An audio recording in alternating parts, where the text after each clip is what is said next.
মায়েদেরকে, আপনার স্ত্রীদেরকে যদি আপনি সম্মান করতে না পারেন, তাহলে আপনার ঘরের মধ্যে অশান্তির কোনো শেষ থাকবে না। আপনি বিবির সাথে পরামর্শ করেন, বিবি আমি এই কাজটা করতে চাই,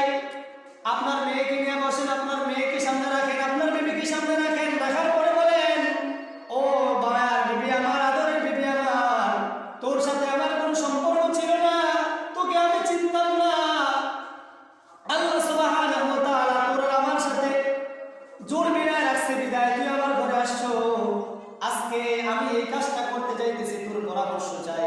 আপনার বিবি যদিও পরামর্শ করে তাহলে দিবে, যদি নাও পারে তাহলে সে বলবে, কিন্তু এই পরামর্শের কারণে আপনার বিবি আপনার উপরে যে কতটা খুশি হবে আপনি সেটা ভাষায় প্রকাশ করতে পারবেন না, আপনার বিবিও সেটা ভাষায় প্রকাশ করতে পারবে না। আল্লাহ সুবহানাহু ওয়া তাআলা ডাক দিয়ে বলবে, এ আমার ফেরেশতারা, আমার এই বান্দা এই বান্দী, তারা একে অপরকে চিনতো না, কিন্তু আমি তাদের উপরে দুজনকে এক করার সিদ্ধান্ত রেখেছিলাম, আজকে তারা একে অপরের স্বামী স্ত্রী হয়েছে, তারা এখানে কথা বলার জন্য বসেছে, যা যা তাদের জন্য রহমতের চাদর নিয়ে যা, তাদের ঘরের মধ্যে তোর রহমত দ্বারা ভরপুর করে দে, এই স্বামী স্ত্রীর জন্য আমার জান্নাতের মধ্যে একটা বালাখানা তৈরি করে দে, যে স্বামী স্ত্রী দুনিয়া থেকে মৃত্যুবরণ করে সরাসরি আবার জান্নাতের মধ্যে প্রবেশ করবে। সুবহানাল্লাহ। এরকম স্বামী স্ত্রী আমাদের সমাজে খুব কমে আছে। স্বামী কি করলো স্ত্রীকে ঢোকে আর জিজ্ঞাসা করার সময় তো নাই, আরে বেডিয়াত মানুষ কি জানে, মহিলা মানুষ কি জানবে, এরা তো পেঁচ লাগানো ছাড়া আর কিছুই জানে না। কিন্তু না না বাবারা আমার, ভাইরা আমার, বন্ধুরা আমার, আপনাদেরকে পায়ে হাত রেখে বলবো, আপনার ঘরে যে কন্যা সন্তানটা আসলো, আপনার ঘরে যে আরেকজনের কন্যা সন্তান আসলো, আপনার ঘরে যে আরেকটা ঘরের মেয়ে আসলো, আরেকটা বাড়ির মেয়ে আসলো, আরেকটা পুরুষের মেয়ে আসলো, একটু চিন্তা করে দেখেন, ওই মহিলাটা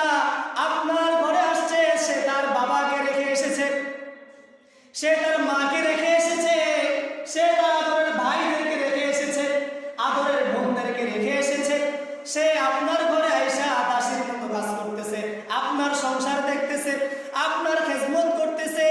আপনার বাচ্চাদেরকে দেখাশোনা করতেছে, আপনার সংসারের সকল কাজগুলো গুছায় রাখতেছে,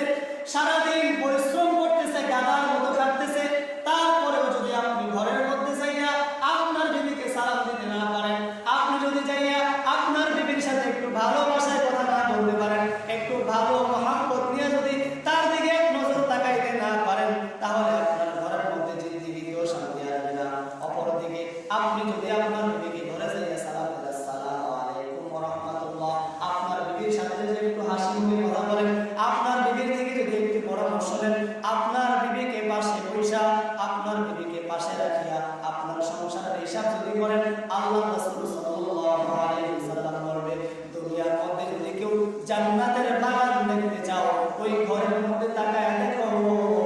যে ঘরে স্বামী স্ত্রী একে অপরের পরামর্শ নিয়ে চলে, ওইটাই হচ্ছে দুনিয়ার মধ্যে একটা জান্নাতের টুকরা। চিল্লায়া বলেন সুবহানাল্লাহ। তাহলে বিবিদের পরামর্শ নেওয়ার দরকার আছে না নাই বলেন? আমরা সকলে বিবিদের থেকে পরামর্শ নেব।